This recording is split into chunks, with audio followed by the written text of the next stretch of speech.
Sometimes you watch a situation unfold, and you just can't help but wonder, why do they keep going back for more?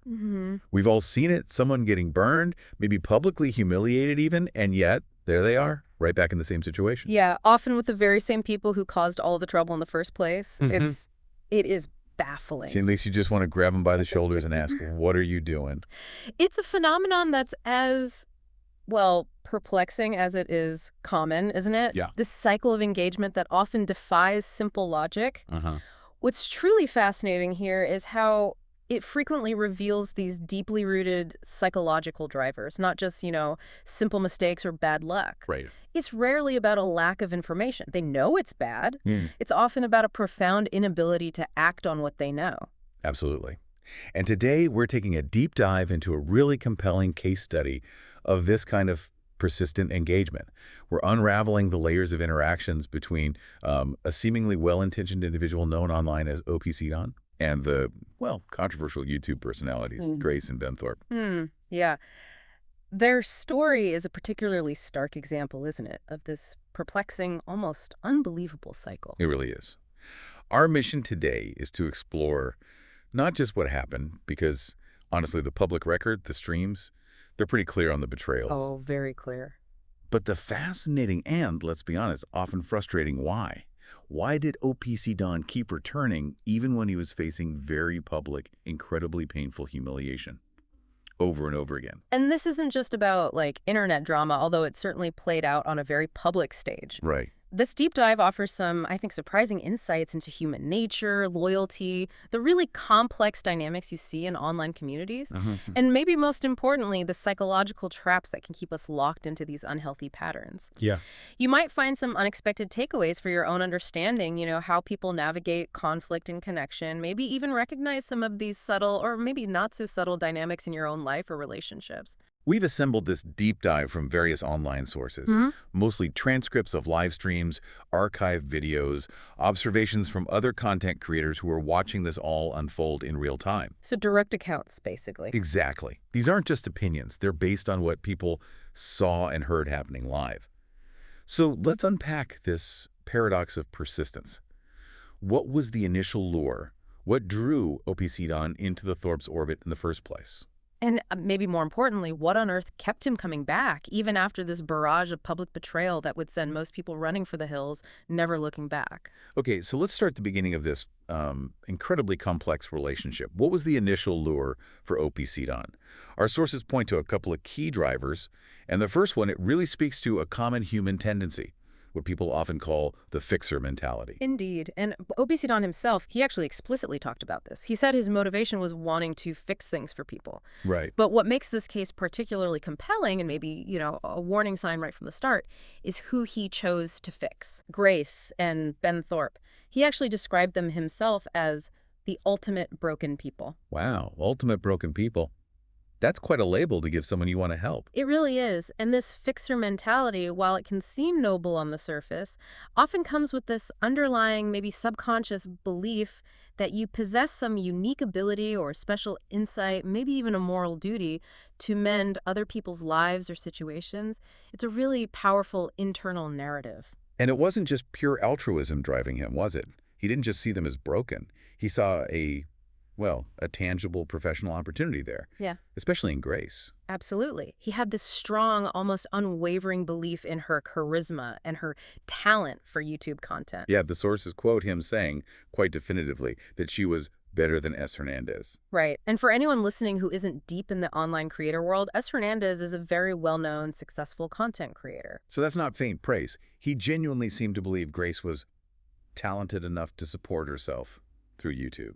He did. He even went as far as suggesting she had potential for Saturday Night Live, which, Wow. For someone looking to invest time and effort into a YouTube venture, that's incredibly high praise. It shows this deep conviction in her abilities, maybe far beyond what many objective observers could see at the time. And his own personal goals played a big role here, right? He talked about wanting a retirement income through YouTube. A significant, almost foundational role, yeah. He explicitly stated his strategy was seeking talent, like Grace, someone he considered better looking and more articulate, to basically front his content ideas. So that this wasn't just about charity, not just fixing an RV. It was framed, at least partly, as a business venture, a potential long-term investment for him. Exactly. And he had a model for this, didn't he? You mentioned successful. Yeah, the Utah Mormon streamers who are local, that was his blueprint, apparently. Mm. And the fact that Grace was local, her physical proximity, that really factored into his interest. Mm. So you have this blend, this sort of altruistic savior complex, wanting to fix the ultimate broken people, merging with a pretty clear-eyed, if maybe misguided, business interest. Precisely. And that combination, it creates this fascinating and ultimately really destructive foundational tension, doesn't it? How so? Well, it blurs the line between genuinely helping someone and potentially, using them for your own gain, even if that gain is just a comfortable retirement income from a YouTube channel. Right. This setup makes it incredibly difficult for the fixer to objectively evaluate the relationship because their desire to fix lines up perfectly with their personal ambitions. It creates this powerful cognitive bias. Like having an internal cheerleader just telling you to stay involved no matter how many red flags pop up. Exactly, no matter what. And beyond the business side, which, seemed to be his stated motivation, there's this much more vulnerable sort of human element at play here too, isn't it? Definitely. It wasn't just about perceived talent or hoping for YouTube fame. No.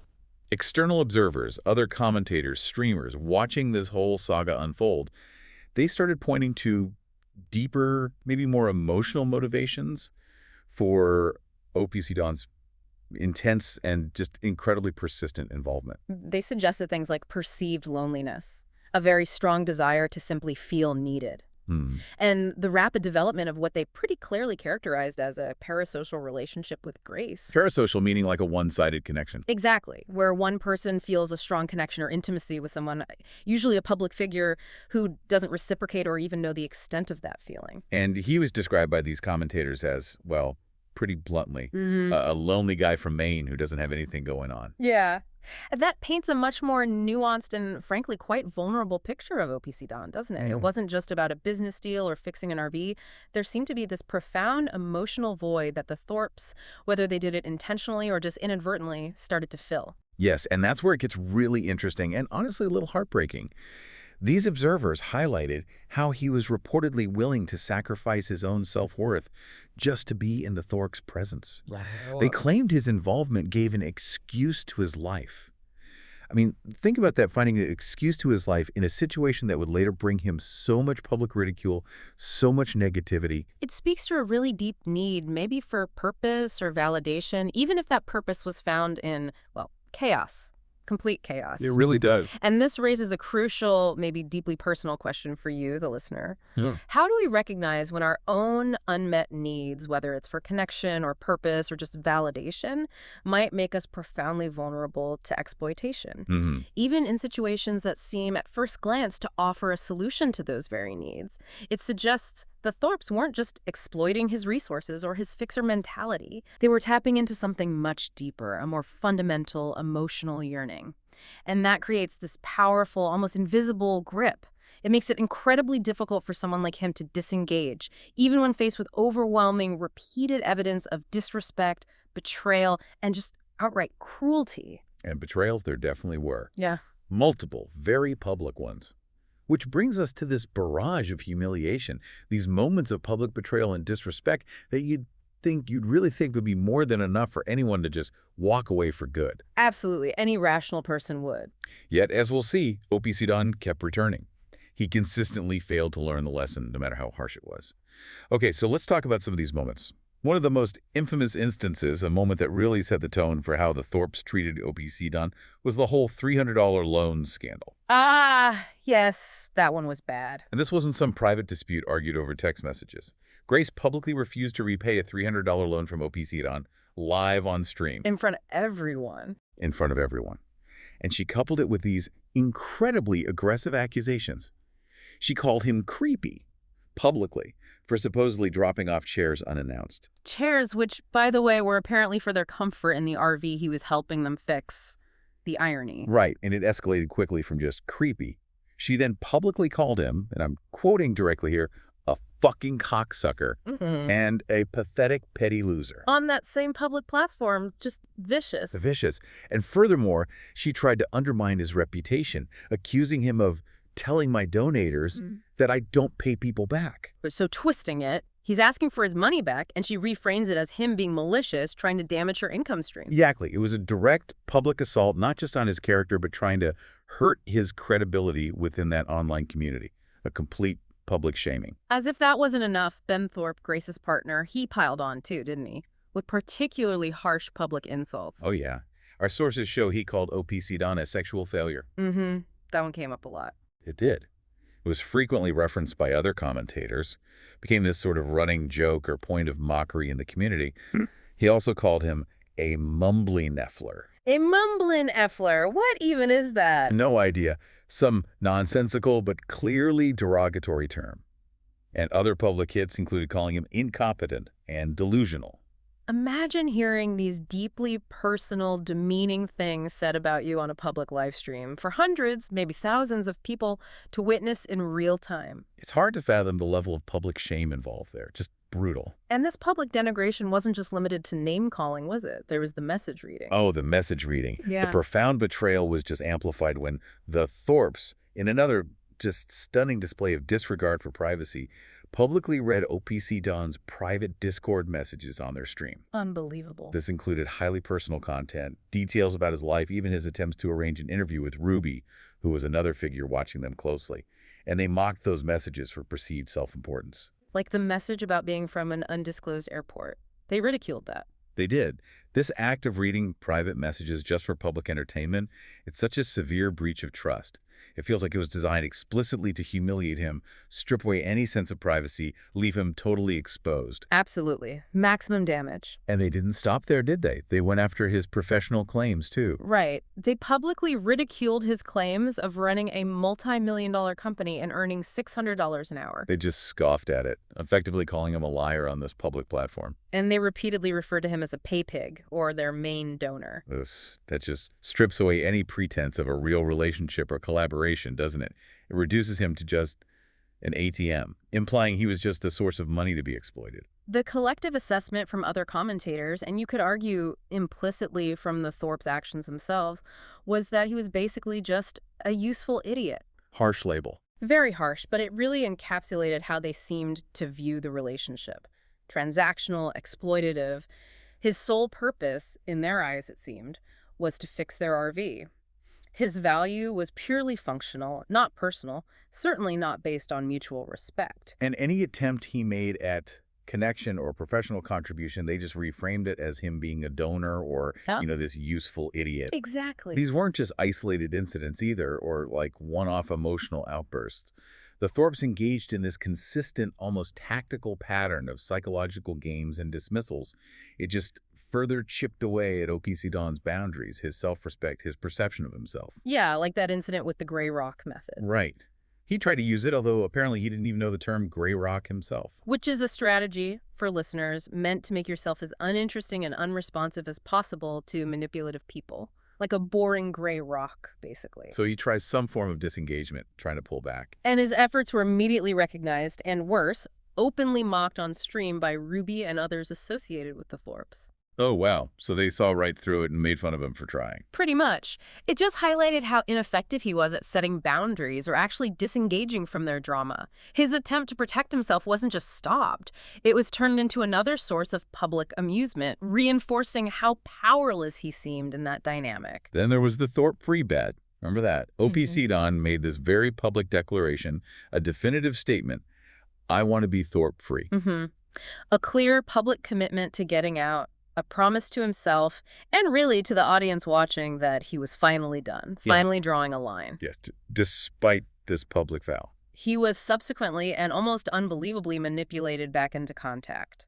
Again. How did that even happen? Well, it happened under the guise of more RV repairs, naturally. And crucially, the enduring promise of that new YouTube channel they were supposedly going to start together. The YouTube channel dream. Still dangling the carrot. Exactly. Even after his strong statements about breaking free, he later admitted to others, apparently, that he didn't like how it ended the previous time and he felt guilty. Guilty after everything they did to him. Apparently so, which strongly influenced his return. It perfectly illustrates how manipulators skillfully exploit those emotional hooks, guilt, a desire for closure, that unfulfilled promise of a shared dream to pull people back into these unhealthy cycles. It overrides even public declarations, overrides self-preservation instincts. It's a classic example of what some people call hoovering, sucking someone back in after they try to leave. And the humiliation even became, like, starkly visual at one point, didn't it, with the whiteboard? Oh, the whiteboard, yes. Mhm. Grace literally created a public whiteboard where she listed OPCDon's pros and cons. Pros and cons, seriously. Seriously. Yeah. And according to observers, the cons section was overflowing. Oh, It wasn't subtle at all. It was a direct, visual, highly public degradation of his character, leaving absolutely nothing to the imagination for the audience about her opinion of him at that moment. Just devastatingly dismissive. and professionally, too, his advice was just ignored. Utterly ignored and dismissed, particularly his advice on YouTube algorithms, which, remember, he claimed he'd spent $7,000 on a specialized course for. Right, he felt he had real expertise there. He did. But they were characterized by observers as being too lazy to read a 3-page paper he provided, detailing his insights. Wow. And this was a pivotal moment. OPCDon himself acknowledged how frustrating this was. It was a clear sign his expertise, his contributions were completely devalued. Yet even that direct affront to his professional pride, it still didn't make him walk away for good. Nope. It speaks to this deep internal conflict, right? Wow. His intellectual and professional side is being totally dismissed, maybe even insulted, but his emotional need to stay involved, for whatever reason, just superseded the logical, self-respecting response. It's baffling. And as if being ignored professionally wasn't enough, Ben even suggested OPCDon play Grace's uncle in their videos. Yeah, that was another weird one. Observers watching saw that as just another layer of humiliation for OPCDon. Turning his perceived altruism into this, like, subservient, almost theatrical role in their chaos. Exactly. Some even speculated it was a kind of punishment for Grace somehow, with OPCDon being used as a pawn in their dynamic. Good grief. These moments, taken together, they just reveal the Thorp's persistent, almost gleeful, manipulative tactics, and, crucially, OPCDon's profound difficulty in establishing and maintaining any meaningful boundaries. Even when his professional credibility, his personal dignity, his emotional well-being are being directly and publicly attacked over and over. It really raises important questions for you, the listener, about self-respect and boundaries in tough relationships. At what point does enduring such blatant disrespect start to erode your own sense of worth, your ability to protect yourself? It seems like for OPCDon, that point was just never definitively reached. He kept crossing lines he himself seemed to set. Or maybe he couldn't even see the lines anymore. That's possible too. And the indignities weren't just verbal or psychological. Some moments revealed this shocking disregard for personal boundaries, even safety, and sometimes, shockingly, from OPCDon himself. You're talking about the toilet incident. The excrement on face bit. One of the most bizarre and frankly disturbing examples was his own suggestion for a viral moment. His suggestion. His suggestion, involving him pretending to get excrement on his face while fixing the RV toilet. Okay, but I have no words for that. Why would anyone suggest that? Apparently, for potential content. It displayed this truly disturbing willingness to just debase himself for clicks, for views, a bit that, others apparently found funnier as a concept than it would have been in execution. I should hope so.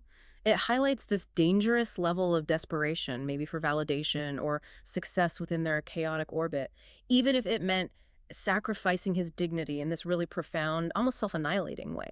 Like, the desire for relevance, even through humiliation, had completely taken over. It seems like it. And even more unsettling was his seemingly passive presence during what were described as Grace's humiliation rituals. Right. He was apparently present during some really disturbing incidents, like Grace skinny dipping, which Ben himself explicitly described as a humiliation ritual designed for public consumption. And he also repeatedly witnessed Ben's severe verbal abuse towards Grace during streams. Horrible stuff. Including instances where Ben apparently wished she would kill herself, compared her viciously to her mother, repeatedly called her a victim, just relentlessly cruel. And while that wasn't aimed directly at OPCDon, his continued presence during these profoundly abusive acts, it sort of contributes to the normalization of it, doesn't it? It really does. It suggests a desensitization, maybe. Or, perhaps more troublingly, an inability to intervene, which, for someone who positioned himself as a fixer, wanting to help the ultimate broken people, is a deeply troubling contradiction. His continued presence implies this tacit acceptance of these destructive dynamics. It ends up enabling them, even if his stated intention was to help. It does. And then there was the incident with the firearms. Oh, right. In a truly alarming detail, apparently early in their acquaintance, this raises huge red flags about judgment. OPCDon brought a bag full of guns, A bag full of them. rifles and pistols, according to the sources, and attempted to offer them to Grace and Ben. Okay, that's beyond poor judgment, given their demonstrated instability, their volatility, their history of conflict. Introducing firearms into that mix. The potential for really grave consequences is just immense, isn't it? Especially with things like swatting being a risk in online communities, which can lead to real-world danger. Absolutely terrifying. These points, taken together, they highlight this shocking disregard for personal boundaries and safety, not just from the Thorpes, but also OPC Don's unsettling complicity or just profound lack of judgment in these highly problematic situations. It really makes you question the full extent of his fixer mentality. Where is the line between genuinely helping and actively enabling or even participating in really harmful situations? That line seems to have been completely blurred, if not erased entirely in this case. Okay, so with all that the public humiliation, the insults, the financial betrayals, the mind games, the safety concerns, why? Why on earth did Don keep coming back? It wasn't just a simple lapse in judgment, was it? He had this complex, almost impenetrable set of rationalizations that kept him firmly planted on what you called the rationalization treadmill. Exactly. And one of his most frequent justifications, almost like a mantra for him, was his desire to simply end on a better note. Right. He said that a lot. He repeatedly stated he just wanted to end on a better note and genuinely didn't like how things last ended with the Thorpes. Which suggests this powerful, almost desperate need for closure, maybe, or some kind of positive resolution, even when the dynamic was so clearly toxic and demonstrably unresolvable. It does. This desire for a neat, satisfactory ending is often a way to avoid the painful reality, isn't it? The reality of a failed interaction, a difficult relationship, maybe admitting your own misjudgment. So refusing to accept a messy, negative conclusion which compels you to re-engage, hoping this time it'll be different. Precisely. Hoping against all evidence. And crucially, this desire for a better note was tied up with a persistent and apparently very potent sense of guilt. Yes, he expressed feelings of guilt about having supposedly betrayed Grace or hurt her feelings. Even when other people were pointing out very clearly Grace's manipulative tendencies, or arguing she didn't seem to have genuine feelings to hurt in the first place. Even then, he seemed to internalize their complaints, their drama, as somehow his own failing. This suggests a really deep-seated emotional vulnerability in OPCDon, one that the Thorpes, and maybe Grace in particular, seemed incredibly adept at exploiting. Like knowing exactly which buttons to push. Exactly. The manipulation of perceived slights, the feigned distress, the skillful use of guilt, these are powerful tools in perpetuating unhealthy relationship dynamics. And after their initial big fallout, Grace's supposed apology for overreacting. That fits right in, doesn't it? Oh, perfectly. A classic manipulative maneuver, perfectly designed to play on his guilt and his stated desire for a clean slate, a better note. It highlights how someone can internalize blame and responsibility even when they are clearly the victim of manipulation. Making them exquisitely susceptible to being drawn back in, believing they owe something or need to make amends. They feel obligated. And beyond personal guilt, OPCDon often framed his actions with this strong, almost moral or spiritual justification, right? Using altruism almost like a shield against criticism. Yes, absolutely. He consistently claimed pure human kindness and this deeply ingrained desire to help Grace. He often framed his actions as absolutely necessary for her well-being, despite Ben's destructive involvement. Asking things like, do I let Grace suffer in the heat so Ben also has to suffer in the heat? Right, which portrays his actions as this necessary good, a sort of humanitarian intervention. It cleverly sidesteps the really problematic enabling aspects of his involvement. Reframing his continued engagement, not as his choice, but as some kind of moral imperative he couldn't ignore. Exactly, and he even brought religion into it. Yeah, he used religious teachings, which is pretty personal, to justify his actions, quoting sentiments like, Jesus tells to do kind things for people who don't do kind things to you. And stating that whoever knows the right thing to do it for, is sin. Essentially arguing his faith compelled him to keep helping, regardless of the consequences to himself or the ongoing dysfunction. And he used that really controversial analogy too, didn't he? The one that shocked a lot of people. Oh, the rapist in jail analogy. Yes, he compared the Thorpe situation to feeding a rapist in jail who, he argued, still deserves basic necessities. Yikes. That's quite the comparison to make. It really is. And while Such altruistic and religious justifications can be noble in theory. Sure. This context really requires us to critically explore how those noble intentions were perceived by others as a shield, or more accurately, as enabling behavior. It prompts you, the listener, to consider how genuinely good intentions, when they're applied without critical judgment, without an honest look at the real dynamics at play, can inadvertently lead to problematic and profoundly harmful outcomes. Perpetuating the very suffering one claims they want to alleviate.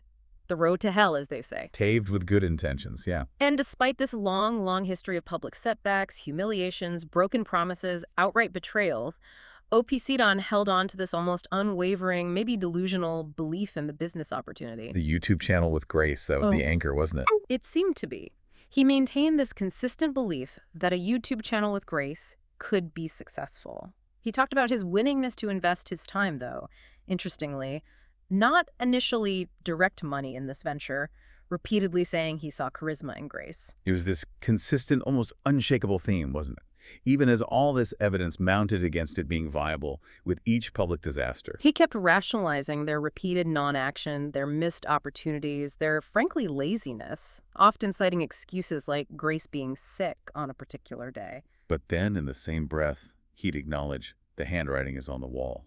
He'd admit the grim reality to himself. But still insists he would give them another try, just one more try, always one more try. And his strategies to make this YouTube dream happen became increasingly weird. Yeah, almost desperate. Yeah, he talked about his 4D chess strategy, claiming he was subtly feeding the Thorpes false information to test their loyalty or something. 4D chess. And he even argued that these outrageous bits, like the utterly shocking scat-on-face idea, would somehow go viral and benefit the YouTube algorithm. Believing that would lead to the breakthrough success he craved. It seems so. It reveals the significant, almost profound level of self-delusion, doesn't it? Where he appeared to just selectively reinterpret evidence, reinterpret events to fit his desired narrative. Or to justify his continued engagement through these increasingly convoluted and desperate strategies. He convinced himself that these outlandish ideas, these bizarre schemes, would somehow bring about the YouTube success he envisioned, overriding all the glaring red flags, all the public humiliations, all the clear signs of an unhealthy, exploitative dynamic. It's a really powerful illustration of cognitive biases at work, isn't it? That human tendency to filter information to confirm what we already believe or desperately want to believe. Especially when we're deeply invested, emotionally or professionally. It's a stark refusal to accept reality when that reality doesn't line up with our deeply held desires and hopes. So given everything we've just laid out, the complex motivations, the repeated, incredibly public humiliations, the elaborate rationalizations, the most striking thing, and frankly the most frustrating element of this whole saga, is the unlearned lesson. It's this persistent, almost mechanical cycle of engagement that OPCDon seemed trapped in, unable or maybe unwilling to break free. It truly was an inescapable pattern. His relationship with the Thorpes was just characterized by this recurring, predictable cycle: conflict, severe public humiliation, maybe a brief period of disengagement. Right, where he'd say he was done. And then, inevitably, a subsequent reconciliation where he would re-enter their orbit. We saw examples of him trying to break off contact, like after the $300 loan dispute, or the horrible sexual failure comments, or when they read his private messages. He would state quite definitively sometimes, "I just got in the truck and left," making it sound final. But then, almost inevitably, he'd re-engage, sometimes within hours or days, like that example where the very next day after proclaiming he was done, he came back and gave him the generator cover. Despite having just left in anger and frustration. Just back again.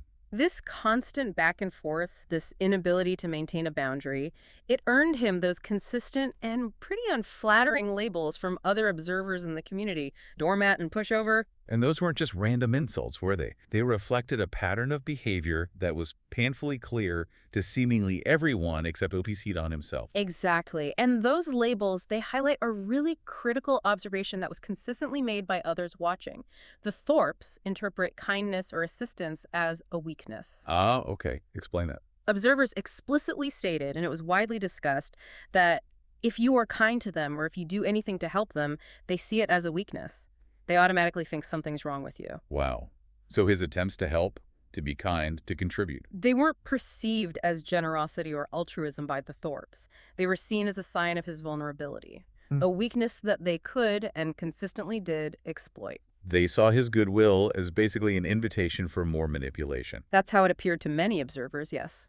And throughout this entire bewildering saga, there were all these external voices, right? People Mhm. trying to break through, trying to make him see what was happening. Consistent, sometimes desperate efforts. Other streamers, commentators, people like Ava, Gnome, Fed Up Southern, Darius, Ruby, Shamu, they repeatedly warned him, pleaded with him, directly advised him against continuing to engage with the Thorpes. Like a Greek chorus of concern. Exactly. But their warnings just seemed to fall on deaf ears. They presented direct, often really blunt accusations, going as far as speculating maybe he had a humiliation fetish or was just desperately lonely, grasping at any connection. They weren't holding back. They were trying to shock him into awareness, Mm. maybe break through those rationalizations. Definitely. And perhaps the most consistent and ethically complex argument they made was that OPCDon's actions, despite his stated good intentions, ultimately enabled Ben's abusive behavior and Grace's codependency. How so? They argued that his constant intervention, his fixing, actually prevented Grace from hitting rock bottom, which they saw as a necessary, painful catalyst for real change. The argument being, until they hit rock bottom, they don't fucking change. That was explicitly said. That was explicitly articulated by observers, yes, a harsh perspective, but one rooted in the idea that sometimes people need to face the full consequences of their situation before they're motivated to truly change it. And they contrasted OPCDon's justification of human kindness with the reality that Grace wasn't entirely trapped, right? Right. They pointed out that Grace could just leave, that she apparently had plenty of places to go, unlike someone in a truly hopeless or trapped situation, like domestic abuse with no resources. So that undermined his whole savior complex, pointing out his help wasn't for a truly desperate, helpless individual, but for someone making choices, however destructive those choices might seem. It stripped away his perceived moral high ground, essentially saying, you're not saving her, you're enabling her choices. And there was this near universal consensus among observers, wasn't there? A chilling consistency. Yeah, the idea that nobody's ever interacted with those people and it's been a long-standing healthy relationship, reinforcing the unique toxicity, the black hole nature of the Thorpe dynamic. These external voices, they served as this crucial reality check, starkly highlighting the profound contrast between OPCDon's internal narrative, his hopes, his rationalizations, his guilt, and how his actions were actually being perceived by this broader, more objective audience. It just underscores the profound difficulty of self-awareness, doesn't it? And breaking free from deeply manipulative dynamics, even when you're faced with overwhelming evidence and direct, concerned warnings from numerous people. It shows how powerful our internal narratives can be. Powerful enough to blind us, even when the truth is flashing in neon signs right in front of us. Especially when faced with glaring external truths online. So, what was the personal cost of all this repeated cycle for OPCDon, beyond just the public spectacle? Well, despite his claims of having thick skin and insisting he didn't care what people think, his persistent, almost obsessive involvement led to constant public scrutiny, ridicule. And ultimately, it contributed significantly to his image as pathetic and a doormat in the eyes of many who observed the situation. His reputation, at least in those online circles, was pretty much in tatters. And his refusal to acknowledge his feelings. Yeah, his consistent refusal to admit that you feel any negative emotions, even when directly challenged by other streamers asking him point blank, "Don, aren't you angry? Don't you feel used?" He just wouldn't go there. Seemingly not, which suggests this deep-seated denial maybe, or just a profound inability to process the emotional repercussions. And that emotional suppression probably just fueled the rationalization treadmill, right? Yeah. Made it easier for him to ignore the true toll these interactions were taking on his mental and emotional well-being. Very likely. If you can't acknowledge the pain, you can't really stop the source of it. And perhaps the most telling detail, almost ironic, is that his own lawyer apparently advised him to take legal precautions. Right, like incorporating his assets, Huh. specifically against potential lawsuits or false accusations from the Forbes. So that indicates that he was, at a very fundamental level, aware of the inherent legal and personal risks involved in dealing with them. His own lawyer told him. Exactly. He knew there was danger there on some level, yet he still chose to proceed time and time again right back into their unpredictable, chaotic orbit. Wow. This part really delves into the self-sabotaging aspects of OPCDon's choices, doesn't it? Where his underlying emotional needs, the loneliness, the savior complex, the desire for validation or purpose ultimately seem to override rational decision-making. Overrode basic self-preservation instincts, concern for his public image, even legal safety warnings. It really prompts you, the listener, to reflect on how far individuals might go to satisfy those unaddressed needs, even to their own profound detriment, and in the face of glaring, undeniable red flags. It's a powerful illustration of the human capacity for self-deception, isn't it? Hmm. The allure of a perceived mission and the immense challenges of recognizing when helping actually enables a harmful dynamic, trapping everyone involved in this relentless destructive cycle. So what does this all mean for us? Our deep dive into OPC Don's entanglement with the Thorpes. It reveals this profound lesson, I think, about the allure of perceived potential, the seductive nature of a savior complex, Mm. and the painful, often very public cost of ignoring red flags no matter how brightly they flash. He was repeatedly betrayed, publicly humiliated, warned by numerous external voices. Yet he consistently found new rationalizations to re-engage, driven by this complex mix of stated altruism, underlying self-interest, and these profound psychological vulnerabilities. It's a really stark reminder of how difficult it can be to break free from cycles that appear to offer something we deeply crave: connection, purpose, success, even when they consistently deliver pain, degradation, and the slow erosion of our self-worth. Perhaps the deepest lesson here isn't just about what happened to OPCDon, as unique and extreme as it seems. Maybe it's about the universal human struggle to truly see ourselves, our own motivations, and the patterns we repeat. Yeah, it's about how our internal narratives can become so powerful that they blind us to external reality, even when the stage is as public and, frankly, unforgiving as the internet can be. How often do we, in our own lives, consciously or unconsciously, prioritize a desired outcome or an emotional need over the clear evidence that's staring us right in the face? It's a sobering thought. Indeed. What patterns, big or small, might you be repeating in your own life that maybe you're rationalizing away? And what would it truly take for you to finally see it and break free? Consider what stands out to you from this deep dive. Have you ever encountered similar dynamics online or off? It's certainly food for thought.